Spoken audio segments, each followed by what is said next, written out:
In the off chance that this is broadcasting, I would like to say that I would like to say that I don't know what I'd like to say. Uh, okay. Looks like we got some stuff going now. Alright, people of the YouTube channel, Paco Slim here. It's been a while since I've done one of these, or I've talked about anything other than Marvel Zombies. So I decided that I wanted to go back to my roots, so to say. People that have been following the channel for long enough know that I started this channel as to talk about Injustice news. And people that are new know me, I guess, from Marvel Zombies, or maybe you know me from Injustice. I don't know, honestly, and I don't know if you stuck or... I stuck? I don't know if you stuck around to find out what more I do. If you've known me long enough, you know I like Mortal Kombat, I like Injustice, so when Mortal Kombat X was announced, I'm pretty pumped. I already have it pre-ordered. It's nowhere near release date, but you know what? I know I'm getting it. And so far, everything I've seen, I've thought overwhelmingly positive things about it. I guess just to set anything up for the live stream that I'm doing right now, if anyone comes in and comments, if I don't see your comment, that's my fault, I guess, and also the fault of the streaming thing, as I may see your comment much later than I initially intended. So I apologize for that. If I see one of your comments in time, though, I will respond to whatever you say, hopefully, if that helps.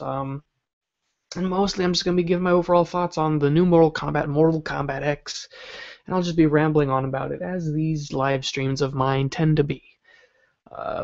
So, hey, let's get it started. So, Mortal Kombat X. The first trailer came out, the CG trailer. There was a little bit of debate whether or not it was CG, and at this point, I think it's safe to say it was CG. There were there were grumblings and mumblings saying that all parts of it might have been actual gameplay, but at this point, since we've seen actual gameplay, it was a CG trailer. It was a convincing CG trailer, and they did it well, but it was the CG nonetheless. Um, then came the gameplay trailer, and I will say that for the CG trailer, I was excited to see that a new Mortal Kombat was coming, and my instant thoughts were that the designs for Scorpion and Sub-Zero are quite possibly the best they've ever been. I love the simple, sleek design of Sub-Zero, or rather Scorpion, and I didn't think it would work, but I think Scorpion implies jagged edges, and I think that threw me off initially. When I initially saw Scorpion's new design, it definitely is not what you'd think of when you think of a literal Scorpion. But in terms of a ninja bred to kill, I'd say it's pretty nice, and I like the mask especially.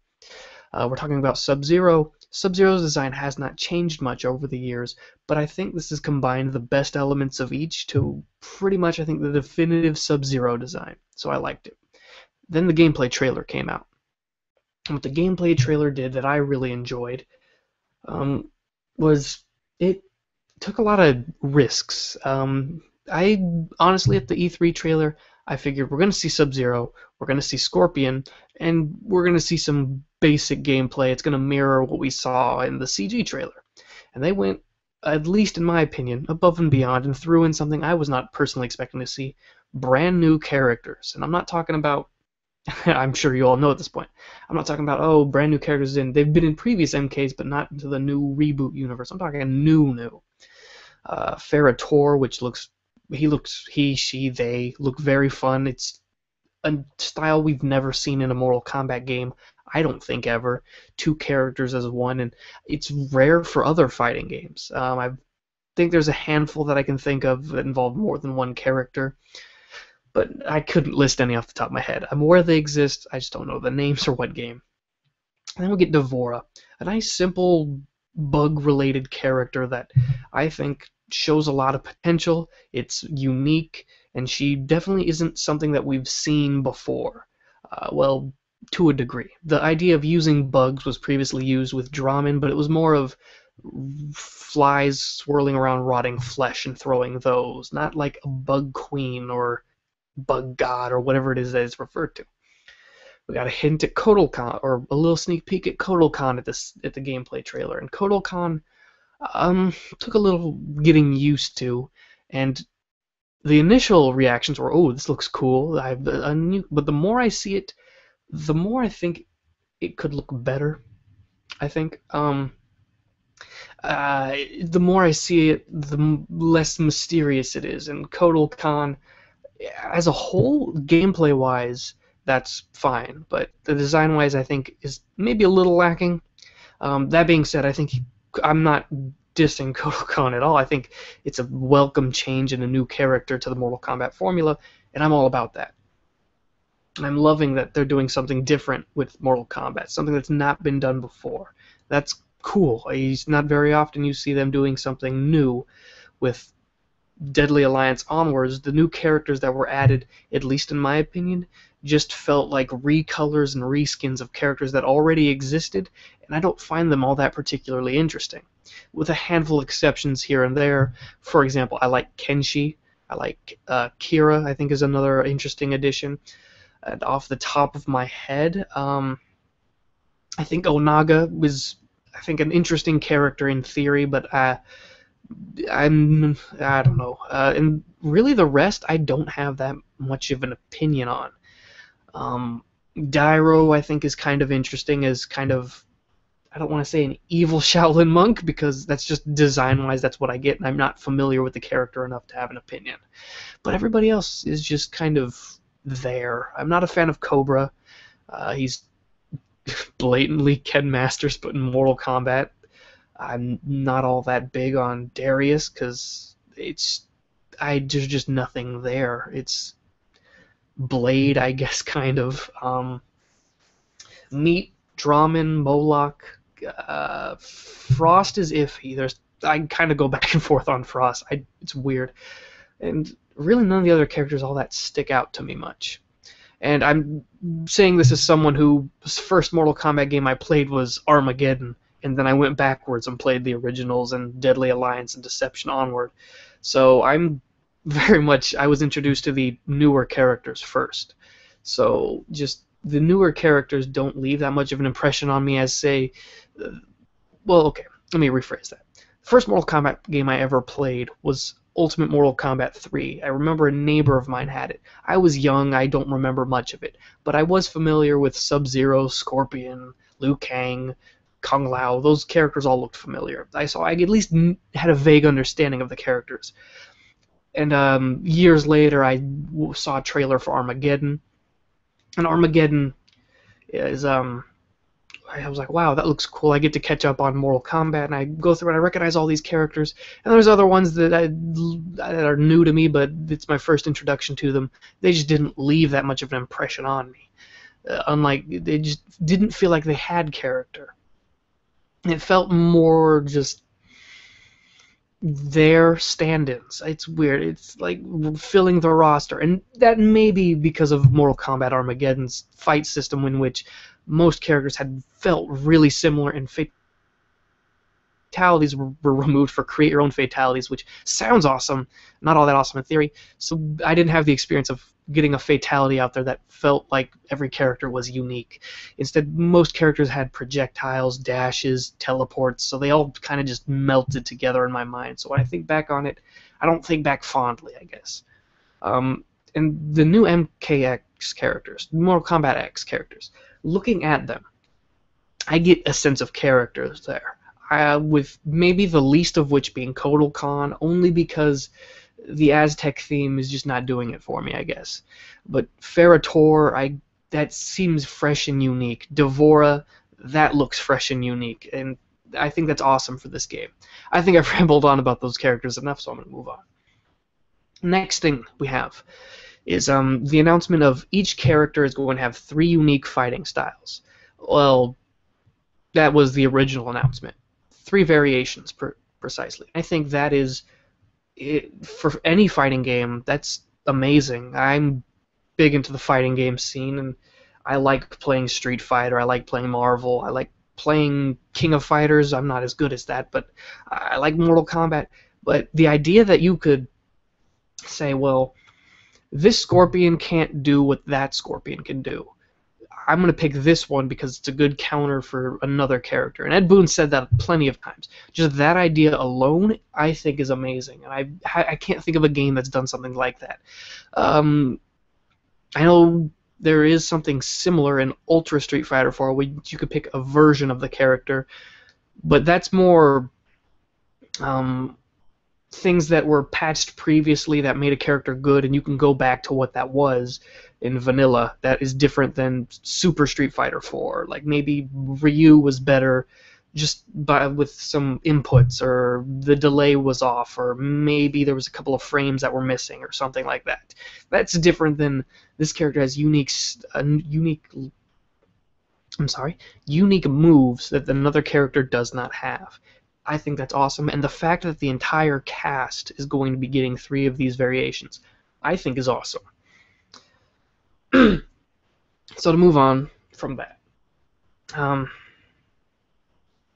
another thing was the reveal of Raiden that gained a little bit of controversy. Waiting until EVO to announce what many people thought was a shoo-in for the game. Story-wise, Raiden survived MK9, so everyone expected him to be an MKX. So I can see where a little bit of frustration came. They were hyping it up at EVO. There's going to be a big reveal, and it's going to be a shocking reveal, which I think should have been a clue to the other people that it's going to be Raiden. And I think what led to the misconception that something bigger was going to happen was some of the reporting from some of the websites misunderstanding what Ed Boon's clue was. When he had listed 3, when mentioning that there was going to be something in one of his tweets, when referring to EVO, there was a 3 in there, and people said, oh, maybe that's going to be 3 announcements. That was not the intention of that message. That was how many days were leading up to EVO, as throughout the week, the day before that, he tweeted something and then he'd have a 4 in there. Day before that, he'd tweet something and he'd have a 5 in there. He has done it before. It was a countdown. It wasn't saying that at EVO we're going to get 3 big announcements. So I think that led to the misconception that we were getting more. But even that being said, waiting until the biggest fighting game tournament in the world to announce a character that was pretty much a shoo-in, I think bit people the wrong way. One thing that I do think at least worked out for it is he looks cool. Design-wise, it's a very simple Raiden, and that seems to be the theme of this game in general. I totally forgot to mention Cassie Cage earlier. That character completely slipped my mind, and I'll get to Cassie Cage in a second. Raiden, I think the thing that is awesome about this design, and the design of most of the characters in general, is the simplicity. There's not a lot of armor. There's not a lot of protruding shoulder pads. It doesn't feel all that 90s as some characters may have felt in the past. And the designs are simple, and as such, it looks smoother, it looks cleaner, it looks, I don't want to say more professional, but there's something about it that makes it feel more than what we're actually getting, which I'm not saying that is a bad thing. I mean, we're getting 3 variations of each character, and we're having design changes to indicate which version of the character you're fighting. I apologize about that. I hit my elbow on something. Anyway, 3 different costume variations, almost like costumes, but not really. It actually makes me wonder if there will be alternate costumes, because I think that'd be great. Just seeing new costumes that also have 3 different variations. That aside, Raiden's gameplay in the 3 different styles was each very unique, and I think he looks like an interesting character to play. Going to Cassie Cage, who completely slipped my mind. Cassie Cage seems to have a lot of people split. Some people really dislike this character already, but based on something I don't think is a fair assessment of the character. The main complaint I've seen is seeing stuff that says, so basically a female striker. And I know where that's coming from, and I don't think it's fair. The entire assumption is she has a gun. The only thing that made Stryker special was he had a gun and he could shoot it. And Cassie Cage has a gun. She can shoot the gun. But there's more to Cassie Cage than shooting the gun, is what my defense is. There's the mixture of Johnny Cage's moves and Sonya Blade's moves, which, depending on your opinion, that could be good or bad. Some might see it as a lack of originality. But I think if you can't it opens more character slots. If we're not going to be having Johnny Cage or Sonya, make it one character so we can get more. That's the way I'm looking at it. And design-wise, I think it's very different for a female character than anything Mortal Kombat has done previously. We're looking at a character that is very tame design-wise. Where even Mortal Kombat X, Sonya had cleavage, and her secondary costume was a little bit more than just eye candy, as well as if we're looking at Melina's Flesh Pit costume. This is very toned back. This is a special forces costume with a gun, and um, it somewhat realistic proportioned. I mean, I'm sure there's something out of the ordinary there, but it looks more like an actual person than a video game character, and I think that's pretty interesting design-wise of them to do. I'm sure if we get other female characters, there might be more back to the traditional MK style. Now, all of that got out of the way. Talking about all the characters that have been revealed so far, I will talk about. Oh wow, I am drawing a blank. I had something. I suppose I can talk about what appears to be the voice cast, based solely on clips I've heard of the characters so far. And if I had those clips, I'd play them. But because this is a live stream, I can't really do that. Let's go through the characters in the order in which I think they were announced. Scorpion appears to be Patrick Seitz, returning as the story mode voice of and normal speaking voice of Scorpion. Patrick Seitz played him in MK9. I believe he also had some speaking lines in Mortal Kombat vs. DC as the character. Ed Boon will be doing, the get over here and the combat grunts and stuff, whereas Patrick Seitz will be, at least it sounds like Patrick Seitz. It sounds just like the last version of the character. We'll be doing more of the intro cutscene stuff as well as the story mode, I imagine. And then we have Sub-Zero, which I will now take a moment to talk about Sub-Zero. Well, I'll hold off on that. Sub-Zero, this version appears to be played by Steve Bloom, who I'm sure most of you know who that is. Current voice of Wolverine in many things. He played Spike Spiegel in Cowboy Bebop, Amon in Legend of Korra, and I probably said that horribly wrong, but I have not watched Legend of Korra. He was Lex Luthor in Flashpoint Paradox. I believe he was also Ocean Master in the little ending scene as in Flashpoint Paradox. He's played plenty of characters. And I guess just to go off on a quick tangent about Sub-Zero, which version of Sub-Zero this is, it has been more or less confirmed by Ed Boon that this is a new Sub-Zero. In an interview with, I believe, Giant Bomb, he says Sub-Zero, more than anything, is just a title and a rank of a Lin Kuei ninja. So Sub-Zero could be anybody. It's been Baihan, it's been Kuai Liang, and this may just very well be a new Sub-Zero. And story-wise, that makes a lot of sense, because one is Noob Saibot and the other is, I believe, dead, and I don't know if Noob Saibot died. So having just a new Sub-Zero up to 25 years in the future makes a lot of sense. And that's actually what I was going to talk about now that I think about it, story, but I'll keep on going. So yeah, Sub-Zero appears to be Steve Bloom. If we're talking about Farah Tor, Tor, the more hulking character, I don't know. Just judging from what I've heard, it could be Fred Tatasciore, just the grunt-wise. But honestly, it could be anyone, because at least from what I've seen, Tor does not appear to talk. Farah sounds very similar to Tara Strong. I'm sure you know who that is as well. Timmy Turner, Fairly Odd Parents, Harley Quinn in Injustice and Arkham City. I believe she does My Little Pony stuff, if you're into that. She does a lot of stuff. Bubbles and Powerpuff Girls, stuff like that. That is similar. It could be someone completely different, but at least to my ears, sounds similar to Tara Strong. And because she previously worked on Injustice, wouldn't surprise me that she's here. Devora is harder to pick out, and my mind wants to say Grey Delisle, but I have nothing to base that off of. The only thing I can say is Grey Delisle played Catwoman in Injustice, so if they were to bring anybody back, it would make sense that Grey Delisle could play a character like that. And it's really just a voice unlike anything I've heard, really bug-like and not necessarily throaty, but scratchy, so I can't really pinpoint who it sounds like.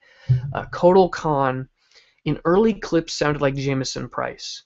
But listening to it again and listening to the clip of him against Raiden, I can safely say that it is most likely Phil Lamar, who in Injustice played Aquaman and the Jon Stewart Green Lantern skin. So it would make sense that he'd come back. Um, Cassie Cage, I don't believe I've heard a speaking clip of that character, so I don't know.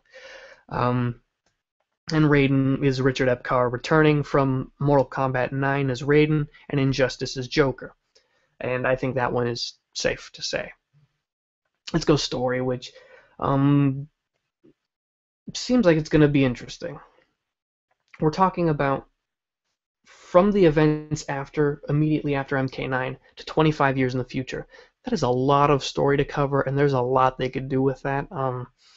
The fact that they're bringing in a character like Cassie Cage, who most likely comes in near the end, because that's a long time to go by. So really, anyone from the MK universe could be in this. Resurrection's not out of the question. Characters from post MK3 games could be in there. Most likely Shinnok. I don't want to do any story speculation because I don't think I've seen enough. I think it's fair to say Quan Chi and Shinnok are going to have something to do with it. And story-wise, Ed Boon has said that the final boss is going to be someone that we're not expecting. So naturally, what I'm going to do is just throw some speculation out there.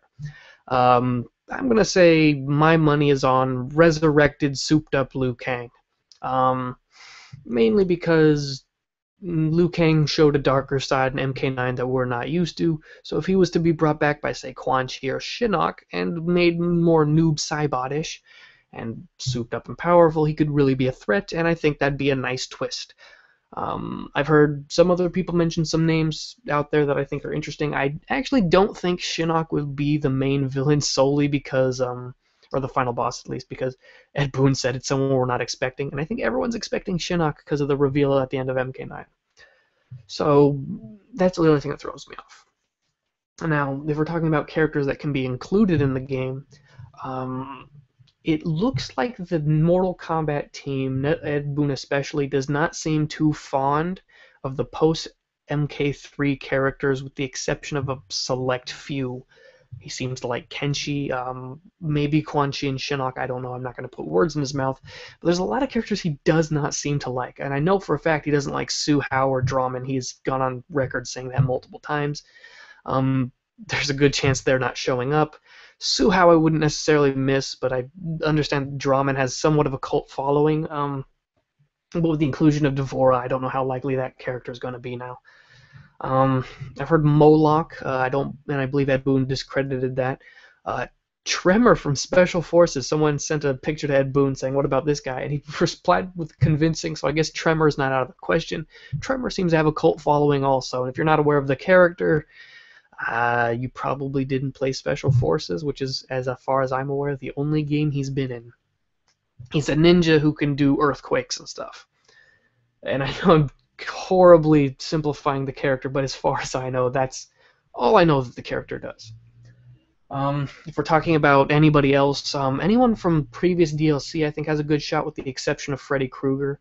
I think Rain might be in. That's always going to be a fun character to see if they make it in. If we're talking returning characters from the MK9 cast, I think Ermac has a shot. I'd like to see Ermac come back. There's plenty of other characters in there that I'm sure people are wanting to see. There's a lot to Motaro, most likely not, if only because in MK9 he was killed off, and Ed Boon and the team that said he'd be difficult to code. I'm sure you can make him from a centaur to a minotaur like they did in Armageddon, but that might make people upset, and they don't seem to have an interest in bringing back the character, which I think is kind of a shame, because Motaro, at least I think, is on the same ground as Goro and Kintaro, so I think it'd be cool to see him back, but they don't seem to like him, I guess. Reptile I'd like to see come back, so there's always that. If we're talking about the post-MK3 games, I don't think Jarek is coming back, because Jarek started off as a carbon copy of Kano, and after that, once they removed the eye lasers, and I don't know if they did fully remove it, he had even less to work with, so he's just a generic thug, and I don't think he has a place there. I'd like to see Kenshi come back. I think he was one of my favorite characters to use in MK9. And I mentioned earlier Kira could be seen as a female Kano, but I think there's a lot they could do with that character, and I think design-wise, that's a cool character that they could work with. Um, oh, I know there's more. I'm going blank. They could always bring back Blaze, I suppose. If they really wanted to, they can go, if they wanted to bring in some of the rumored characters from MK2, they could bring in Hornbuckle, which is basically Green Liu Kang. And you know what? Make that the final boss. I don't know. I suppose if we can go in to talk about something that's more of a hot topic now, and that's DLC characters. I tried recording a video about this last night, but it might have been more rambly than this, actually, and I just never got to a point, so I just decided not to update or upload it. DLC character-wise. Guest characters is something that Ed Boon has said you can expect at least one, and I think that's a fair number. I think, if anything, probably one will get in. If we're lucky, two guest characters, or unlucky, depending on your point of view. There's a lot to go from. Ed Boon's also discredited some, saying that DC characters most likely will not be in the... Or what did he say? It was something like blank character has better shots than any of the DC characters, something like that. And I think that's a fair assessment. They say they don't want to decapitate or brutalize the DC characters, but even if they had the license, they wouldn't be able to anyway because DC just wouldn't allow it. So DC is very protective of their properties, and despite being able to do as much blood and gore as they want in their own animated features and comics, they're not going to let Superman rip a dude in half or get ripped in half. So there's that. But DC characters that not DC, DLC, sorry, characters that I think do have a good shot is horror movie villains, like slashers. I think those have a good shot. I mean, Freddy Krueger was in the last game, and just today, Ed Boon on Twitter, someone asked him how Michael Myers would fit in, and he actually responded with, I think that would work nicely, which is weird because he never just flat out says whether he thinks a character would work or not. Even with characters that he's talked about in the past, like Ash Williams from the Evil Dead series. Someone posted a picture, and his only response was, "Oh, he's blocking the MK logo." He did link to one of Maximilian's videos about Predator, and I would love to see Predator. Early on, he did some hints toward Jason Voorhees, who I think would be awesome.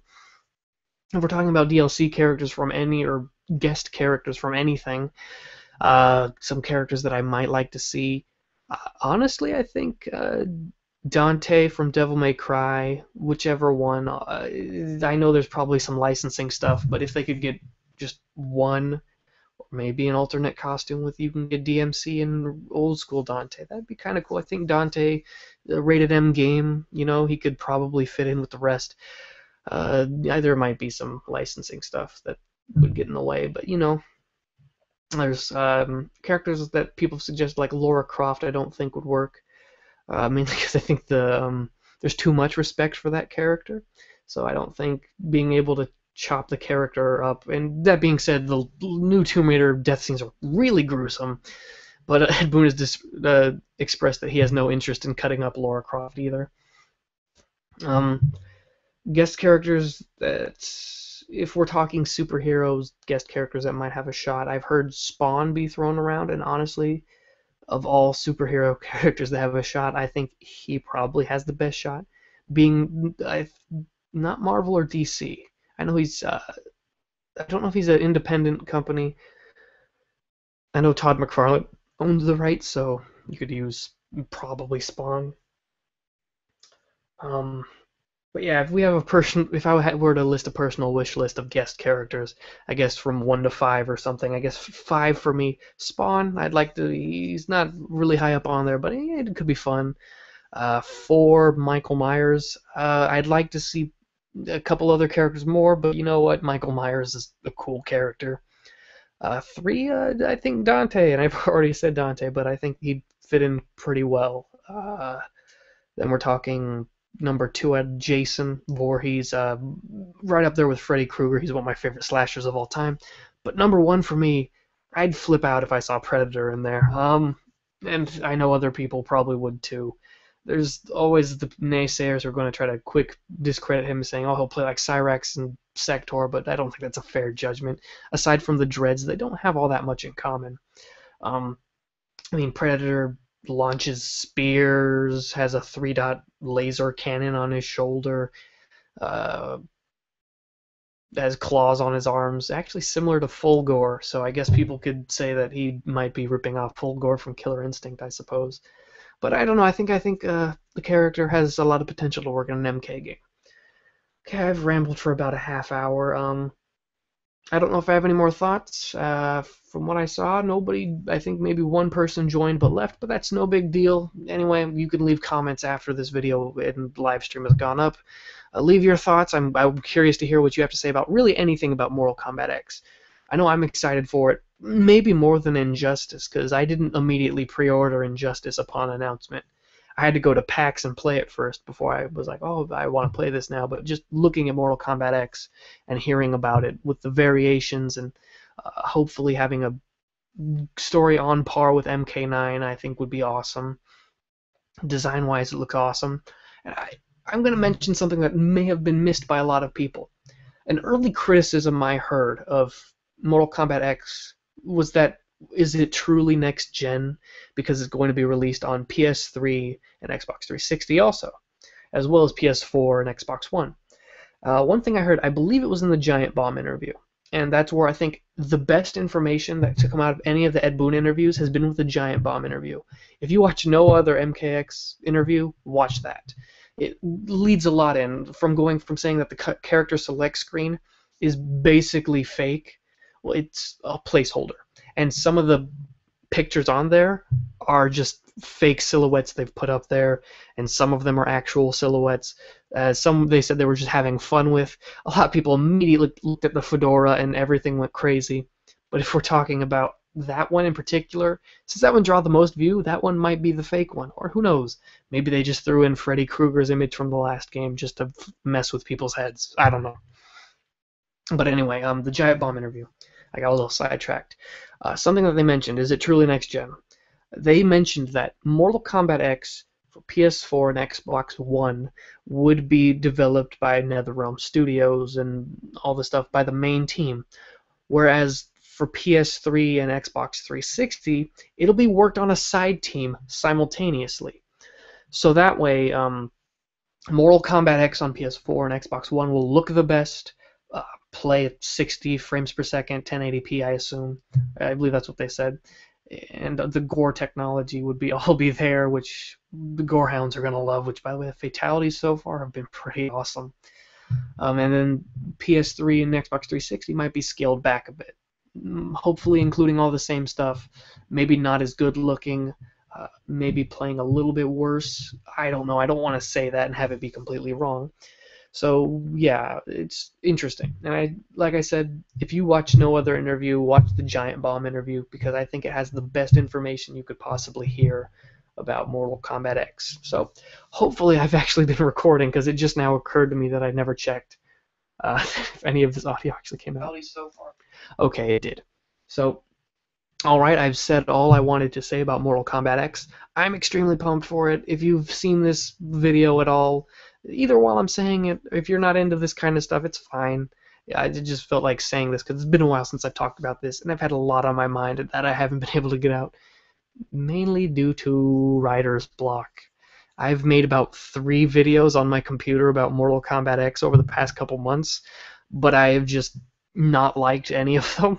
So I felt like to get all of those videos packed into a, I don't want to say quick, but in about 30, 40 minutes worth, and I think I'm coming up on that right now. So that's all I had to say about this. Let me know your thoughts, and see ya.